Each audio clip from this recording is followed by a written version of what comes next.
Fill वक्त मैं हमारे दिलशाद खान साहब से दरख्वास्त करता हूँ कि वो आएँ और अपनी गुजारिशात हमारे सामने रखें।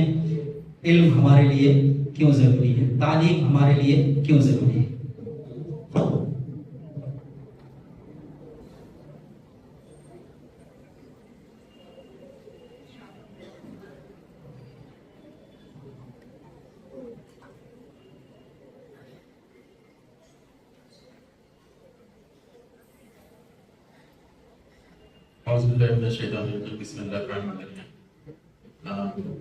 खुसूसी मेहमान और वालिदैन बच्चों, अस्सलाम वालेकुम रहमतुल्लाहि व बरकातुहू।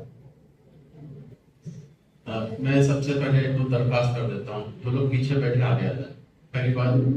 दूसरी बात, अभी तक जो आप सुन रहे थे इसको बोलते हैं मोनोलॉग, यानी एक आदमी सुनता है बाकी लोग, एक आदमी बोलता है बाकी लोग सुन रहे होते हैं।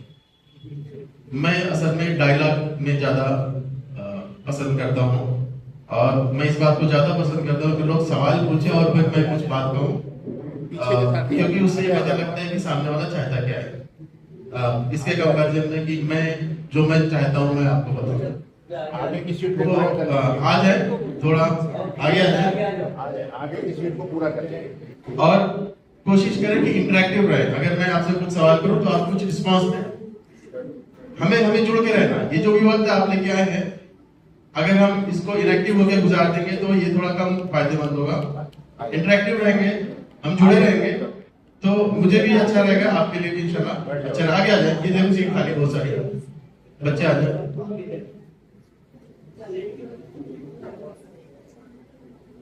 मेरे ख्याल से स्लाइड्स आप लोग देख रहे होंगे, इसमें से 2 साहब का नाम लिखा हुआ है मैंने, अगर उर्दू हिंदी पढ़ना जानते होंगे। पहली तरफ ये मौलाना अबुल कलाम आजाद साहब का नाम है। इनके बारे में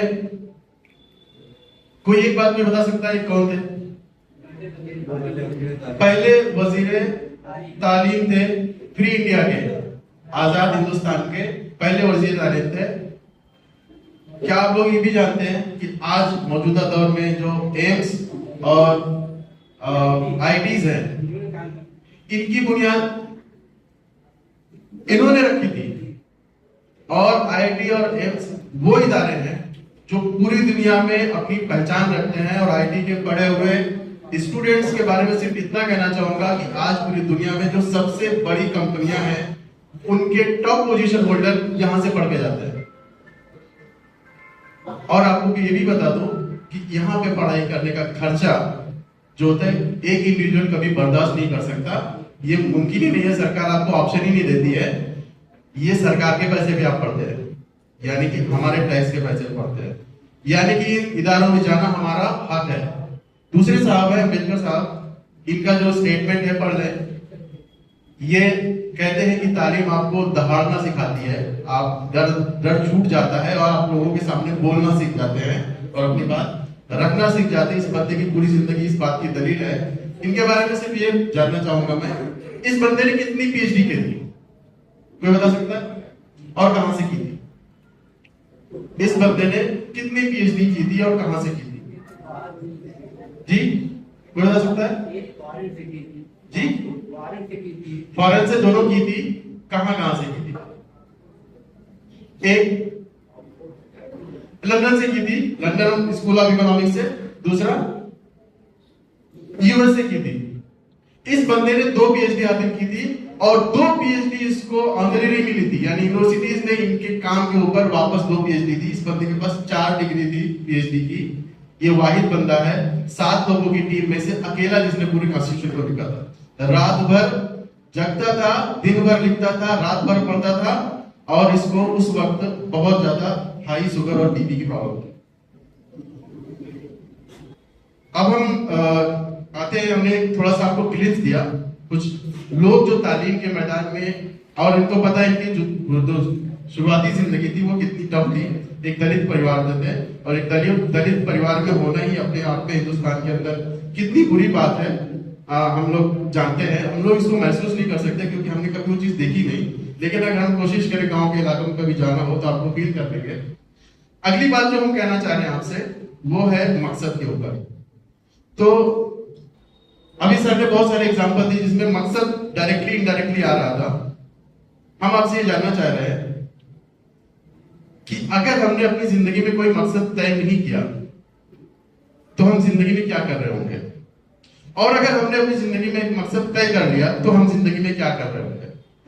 ये वो फर्क है जो हमको एक इंसान जो जिंदगी में कुछ हासिल करता है और जो कुछ हासिल नहीं करता, एक पहला बुनियादी फर्क है। एक आदमी मकसद के साथ जीता है और दूसरा आदमी के पास कोई क्लियर मकसद नहीं होता है। आप लोगों की मदद करने के लिए मैं आपको यहाँ पे 4 पॉइंटर्स दे रहा हूँ। ये अपने आप में एक पॉइंट है, लेकिन ये अपने आप में एक दुनिया है। पहला है टॉप पे स्पिरिचुअल यानी रूहानी ताकत। इंसान को सबसे पहले ये चीजें हासिल करना चाहिए, क्योंकि फिर दुनिया में जितने भी मरहले आएंगे आगे आने वाले, उसमें आपको जब सारे चीजें फेल हो जाएंगी तो आपको आपकी रूहानी ताकत आपकी मदद देगी। जब सब फेल हो जाएगा, जब आपके अपने नहीं रहेंगे, जब आपकी सेहत नहीं रहेगी, जब आपके पास माल नहीं रहेगा, जब आपके पास कोई उम्मीद नहीं रहेगी, आपको रूहानी ताकत वो ताकत है जो आपको खड़ा कर देगी। अगर ये छूटी तो हम जब टफ टाइम होता है ना, मुश्किल वक्त होता है, तो ये यही ना होने की वजह से हम फेल होते हैं। हम जब फेल हो जाते हैं, और आप देखोगे पूरी दुनिया में सिर्फ मुसलमान कौम ऐसी कौम है जो सबसे कम सुसाइड करती है। वजह क्या है? हमारे पास हमारे उस्ताद बचपन से हमारे वालिदैन हमको असल में रूहानी ताकत दे देते हैं, और इसमें हमारे पास 2 कंपोनेंट होते हैं। पहला अकीदा और दूसरा जज्बात। हमको अपना अकीदा ठीक करा देते हैं और हमारे जज्बात की ट्रेनिंग करा देते हैं। जज्बात का जो है उसके ताल्लुक से मोटा मोटी जो है आमतौर पे 6 जज्बात होते हैं, जिनको कहते हैं खुशी, गम, डर, गुस्सा, हैबत और नफरत। ये मोटे मोटे होते हैं जो शुरुआत में आप इसको ऑब्जर्व करोगे, लेकिन टोटल 27 जज्बात होते हैं, बहुत कॉम्प्लेक्स होते हैं। ये टाइम नहीं है, लेकिन आप देखोगे कि मुसलमानों के अंदर एक सीखने सिखाने का, एक तरबियत का एक निजाम एक जमाने से चला आ रहा है। असल में वो आपकी रूहानी ट्रेनिंग करता है, और ये वो ताकत है जो आपको पूरी जिंदगी मदद करती है और आपको आखिरत में भी कामयाब कराती है। तो ये फर्स्ट है। सेकंड है एजुकेशनल, क्योंकि ये टॉपिक है। आप देखोगे कि पूरी दुनिया में ताकत, पावर जो होता है, आप इंडिविजुअली या आप एक मुल्क के वज़ीर आज़म हो या एक हुक्मरान हो, आपके पास ताकत की जरूरत है। तो वो ताकत होती क्या है? कितने फॉर्म है ताकत के, जिसमें पहला ताकत का जो कह सकते हैं माल है। कोई भी कंट्री अगर बहुत ज्यादा पैसे वाला है तो उसके पास ताकत है, बहुत सारी चीजों को करा सकता है। इंफॉर्मेशन, नॉलेज, आप देख रहे होगे आज के दौर में जिसके पास ज्यादा इंफॉर्मेशन है वो बहुत सारी चीजों पे लीड कर रहा है, सिर्फ इंफॉर्मेशन की बदौलत पे। और पिछला 50 साल तो आईटी का दौर रहा है, हम लोग उसी में जी रहे हैं, हम उसी में जवान हुए हैं। और फिर अभी हम एआई के दौर में जा रहे हैं, जहाँ पे वापस इंफॉर्मेशन ही असल में एआई की बैकबोन है। फिर हमारी जिस्मानी ताकत होती है, और फिर इल्म और हुनर होता है, अक्ल होती है। जाविया निगारी यानी कि लोगों को कायल करना, अहद और मनसब और अखलाकी कुव्वत। ये जो है ताकत के अलग अलग फॉर्म है, जिसमें से एक मैंने एजुकेशन को रखा है। रीजन भी एजुकेशन बहुत सारे पावर का सोर्स है। अगर आप एजुकेटेड हैं तो ये आपके लिए एक चश्मे की तरह काम करता है।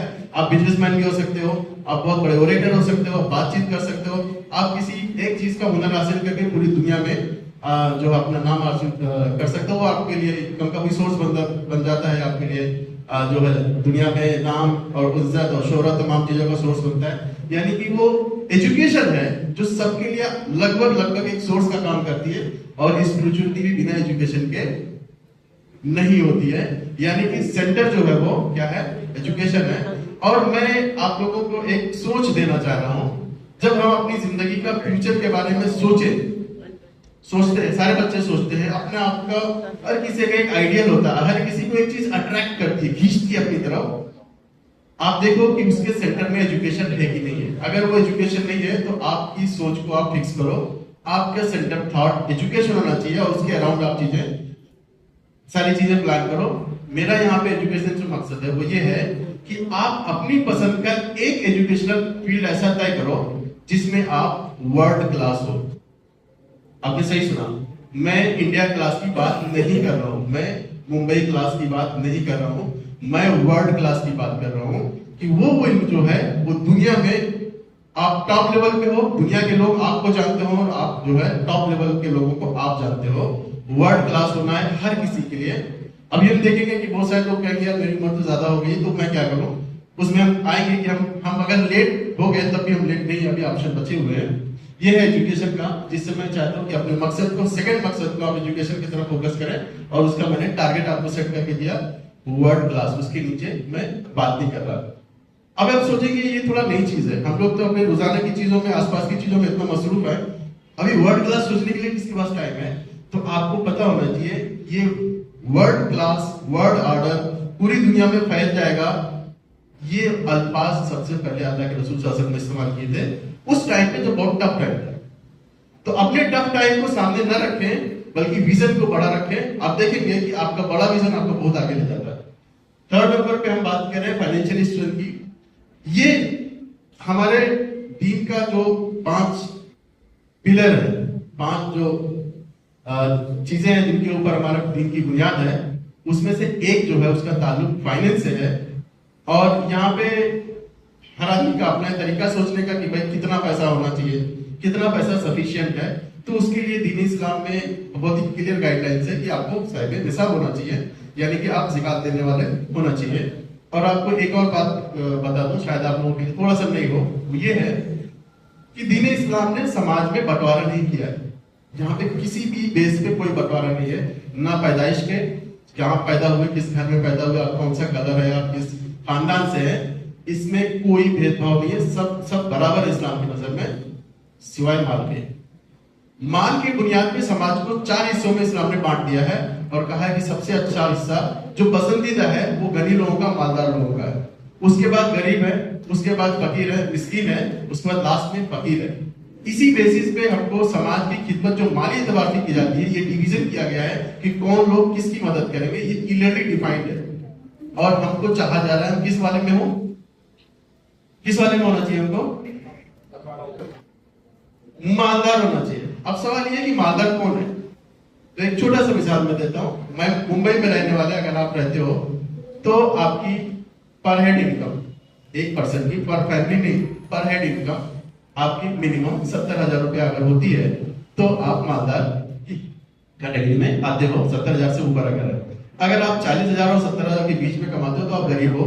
अगर आप 20,000 और 40,000 के बीच में कमाते हो तो आप फकीर हो, मिस्कीन हो। और अगर 20,000 रुपया से महीने से कम कमाते हो तो आप असल में फकीर की कैटेगरी में आते हो। कहने का मतलब ये है कि आप घर, रोजाना की चीजें, सवारी, हेल्थ और बाकी जो चीजें होती है जरूरत की, वो आप अफोर्ड नहीं कर सकते इतने कम सैलरी में। तो ये एक बेसिक क्राइटेरिया है। किसी के लिए कम ज्यादा हो सकता है, मैं आपको एक गाइडलाइन दे रहा हूँ।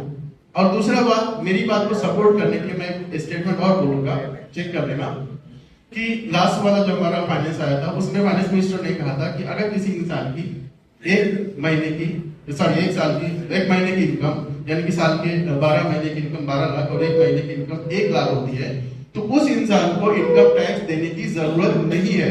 मतलब हुकूमत ऐसे आदमी को इस काबिल नहीं समझती कि सरकार की जितनी भी स्कीमें हैं जो दे रहे हैं आवाम को वो ले ले, लेकिन बदले में कोई टैक्स इनकम टैक्स के फॉर्म में आता है, दूसरे जो जीएसटी के टैक्स होते हैं उसको सबसे ले जाते हैं। तो ये मैं आपको एक बेसलाइन दे रहा हूँ जो समझने के लिए कि हमको कितना मालदार होने की जरूरत है आज के दिन में। और इस्लाम जो है इसको वन ऑफ द पिलर पकड़ता है माल के एतबार से, जो जितनी इबादतें होती है ज़कात। इसमें हम एक चीज और जस्ट आप लोगों के इसके लिए, और ये थोड़ा सा इंटरेस्टिंग बात है कि हम लोग बहुत सारे दुआएं मांगते हैं, है ना। और रमजान गुजरा, सबने दुआएं मांगी, अल्लाह अगला रमजान दे दे, इस रमजान में ठीक से नहीं कर पाए किसी वजह से, है ना। हम लोग हज का मौका आ रहा है, अभी हज के मौसम में लोग दुआएं करते हैं, अल्लाह हज करा दे, है ना, अपने हबीब का घर निकाल दे। फिर हम लोग ये भी कहते हैं कि अल्लाह जब खात्मा हो तो ईमान पे खात्मा हो। और फिर हम देखते हैं हमारे यहाँ जुम्मे की बयान या रोजाना के जो बयान होते हैं इस तरह से, तो उसमें नमाज के लिए बहुत ताकीद की जाती है। हर से आदमी से कहा जा रहा है कि भाई जमात के साथ, है ना, 5 वक्त की नमाज मस्जिद के अंदर तकबीरुल्लाह के साथ पढ़े, है ना। और उसमें बहुत सारे जो नमाज के अल्लाह पाक ने हमसे वादे किए हैं और वो मिलेंगे इस इंसान को, माल के एतबार से, सेहत के एतबार से, तमाम चीजों के एतबार से। कुछ मिस हुआ क्या? कोई चीज छूट गई?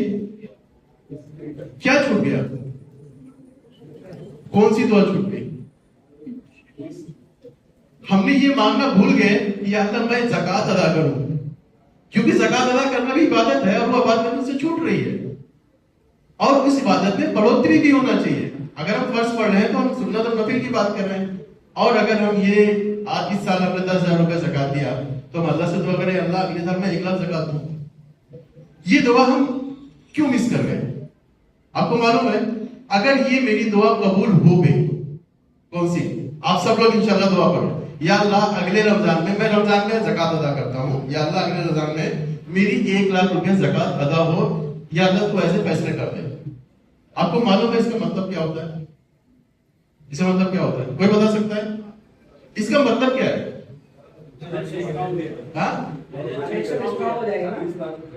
एग्जैक्टली आपके अकाउंट में अगले रमजान में 40 लाख रुपए होंगे।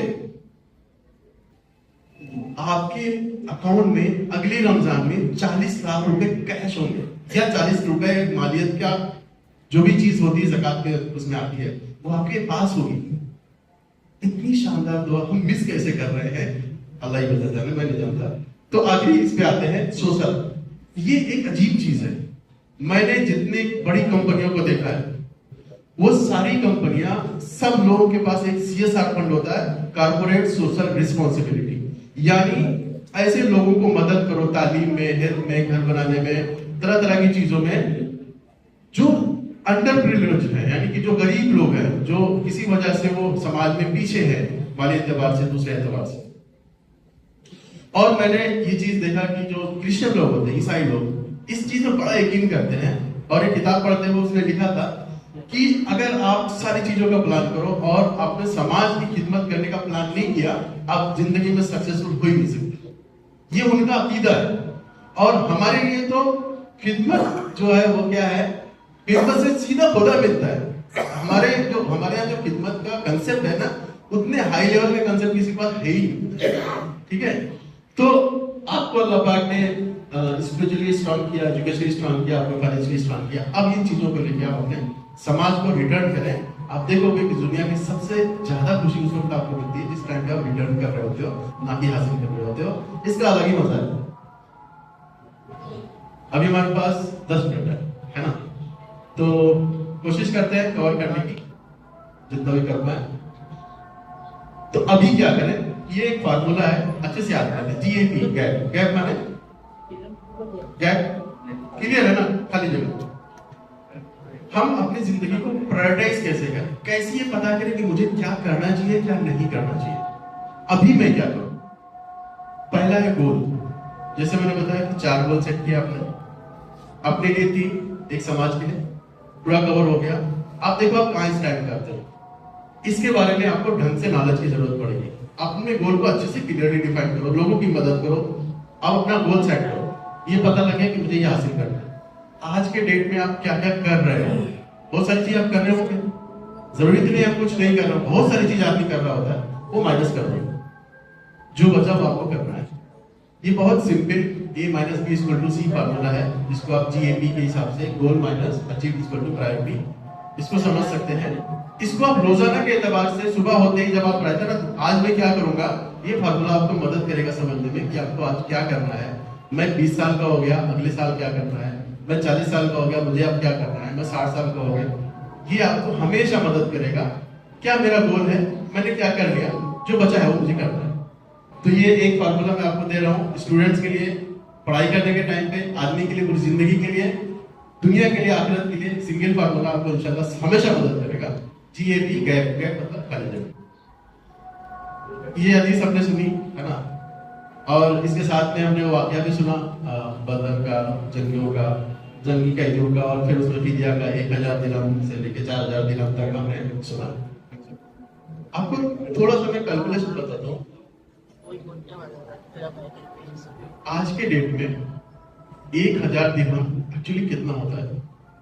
1000 दिरहम 10 बच्चों के लिए था, तो एक बच्चे के 100 दिरहम, एक दिरहम रखली 3 ग्राम का होता है आज के डेट में। हाँ, ये जो फिदिया था वो सर ने बता दिया था। ये मतलब में अंसार के बच्चों को सीखना, पढ़ना लिखना सीखने के लिए, किनको कुफार जो कैदी बनाए गए थे, जो पढ़ना लिखना जानते थे, उनके लिए फिदिया बनाया गया था कि आप अंसार के 10 बच्चों को सिखा दो और फिर आप फ्री हो, आप जा सकते हो अपने घर। ये फिदिया था। और उसके लिए जो कीमत तय की गई थी वो 1000 से लेके 4000 तक। यानी कि अगर जिसके पास पैसा नहीं है और वो हमारे बच्चों को पढ़ाए 10 बच्चों को, उसका फिदिया माना जाएगा। तो यानी कि एक बच्चे का कितना हो गया 100 दिरहम, एक या 100 दिरहम से लेके 400 दिरहम तक। आज टुडे जो है 1 दिरहम लगभग 3 ग्राम का होता है और आज चांदी की कीमत 250 रुपया पर ग्राम है। तो मतलब कितना हो गया 75,000। एक बच्चे की ट्यूशन फीस अल्लाह के रसूल सल्लल्लाहु अलैहि वसल्लम ने उस जमाने में 75,000 दी थी। 75,000 से 3 लाख रुपए तक उस जमाने में अल्लाह के रसूल सल्लल्लाहु अलैहि वसल्लम ने ट्यूशन फीस बच्चों को, जो भी इल्म था उस जमाने में, मैं मान के चलता हूँ अरबी जबान पढ़ना लिखना सिखाया होगा क्योंकि वह जबान थी वहां पे। तो एक लैंग्वेज को सिखाने का ट्यूशन फीस अल्लाह के रसूल सल्लल्लाहु अलैहि वसल्लम ने 75,000 से 3 लाख रुपया दी थी। अब ये नंबर मैं आपके साथ छोड़ देता हूं, इस नंबर को साथ ले जाइए साथ में और सोचिए हम तालीम के लिए कितना खर्च करते हैं और हुजूर ने उस जमाने में कितना खर्च किया था, क्या कीमत लगाई थी उस इल्म की जो अभी बताया गया कि वो दीन का इल्म नहीं था और काफी लोगों से वो इल्म सीखा गया था। वो तमाम चीजों को साथ में रख के आप ये कैलकुलेशन करिए। ये बिल्डिंग कोई बता सकते हैं कौन सी बिल्डिंग है जी? क्लोज है आप, लेकिन एग्जैक्ट वो नहीं है। हाँ क्लोज है बट एग्जैक्टली वो नहीं है, कुछ और है, उसी से जुड़ा हुआ है। कोई बता सकता है? हमारी बहनों में कोई, भाइयों में कोई? जी ठीक है। ये जो बिल्डिंग है, इस बिल्डिंग का नाम है बैतुल हिकमा। इस बिल्डिंग की खूबी ये है कि ये अब्बासी खिलाफत में खलीफा रशीद के जमाने में इसकी कंस्ट्रक्शन किया गया था। उनके बेटे 200 साल तक लगभग जो है यहाँ पे पूरी दुनिया से उलूम जमा किए गए, उनका अरबी जबान में तर्जुमा किया गया और हर तर्जुमा की जो किताब बनती थी उसके बदले में इस हुकूमत ने सोने तौल के दिए। मैं बताना चाह रहा हूँ कि अल्लाह के रसूल सल्लल्लाहु अलैहि वसल्लम ने इल्म की क्या कीमत लगाई और उनके बाद जो इतने सारे जो लोग गुजरे हैं उन्होंने, एक एग्जांपल देख के बता रहा हूँ कि उन्होंने इल्म की क्या कीमत लगाई। वो इल्म दीनी इल्म नहीं था, वो इल्म दीनी इल्म नहीं था। वो हिंदुस्तान से गया था, वो रोम से गया था, वो ये मिस्र से गया था, लेकिन वो दीनी इल्म नहीं था। उसकी कीमत ये लगाई कि उस किताब के बदले सोना तोल के देते थे। ये हाउस ऑफ विजडम है, यहाँ पे वो एक्टिविटी होती थी और यहाँ पे पूरी दुनिया के इल्म को जमा किया पहली बार पूरी दुनिया की तारीख में। और ये वो जगह है जिसकी बुनियाद पे बाद में फिर यूरोप ने जो इस इल्म को लिया, पहले मुसलमानों ने इस इल्म को लिया और उसके बाद जो यहाँ पे इस्लाम जो तरक्की हुई साइंस में, मैथमेटिक्स में, मेडिकल साइंस में, वो जो तरक्की हुई उसका बुनियाद ये वर्क बना। और उसके बाद इसी इल्म को लेकर जब यूरोप गया तो यूरोप की तरक्की का ये सामान बना। ये इसका कहने का मतलब ये है कि जो इल्म हमारे पास है ये सबका असासा है, इसमें सबकी जान लगी हुई है, सबका मान लगा हुआ है और ये सबका एक मुश्तरका एक असेट है। अच्छा, जब हमारा मुश्तरका असेट होता है और ये हमारी वरासत होती है तो वरासत के बारे में दीन इस्लाम में बहुत क्लियर कट है कि ये मिलती है, यानी अल्लाह पाक आपको देते हैं, आपको उसमें से आप मना करोगे तब भी आपको मिलेगा और कोई उसको मना भी नहीं कर सकता। बात जिसका जो मालिक है ना वो भी नहीं कर सकता कि मैं नहीं दूंगा फला को।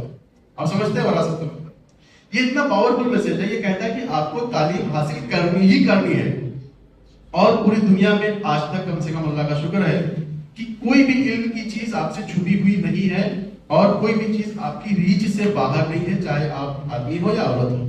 आप पूरी दुनिया में कहीं भी जा सकते हैं, आपको वो यूनिवर्सिटी आपको स्कॉलरशिप देगी और बेहतरीन टीचर से आप पढ़ सकते हैं, बशर्ते कि आप ऐसा करना चाहें।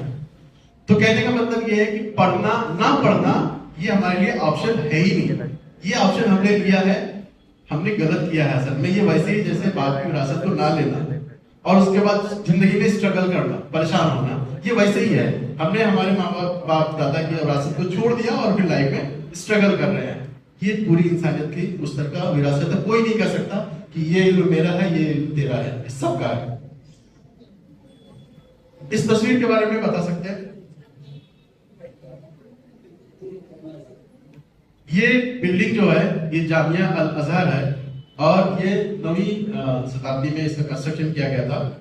फातिमी जो खिलाफत थी हमारी उसने ये बताती है कि तालीम जो होती है वो बाकायदा तालीम जिसको बोलते हैं फॉर्मल एजुकेशन। फॉर्मल एजुकेशन का मतलब होता है टीचर हो, एक डिफाइंड सिलेबस हो और उसकी सीरीज हो कि आप पहले ये पढ़ेंगे, उसके बाद ये पढ़ेंगे, उसके बाद पढ़ेंगे, उनका टाइम हो और टाइम के बाद एक इम्तिहान हो जिसमें आपको फेल किया जाए या पास किया जाए, क्लासरूम हो और उसकी सिस्टमेटिक पढ़ाई हो, होमवर्क हो, चेक किया जाए, हर बच्चे को उसकी प्रोग्रेस नापी जाए, इसको बोलते हैं फॉर्मल एजुकेशन।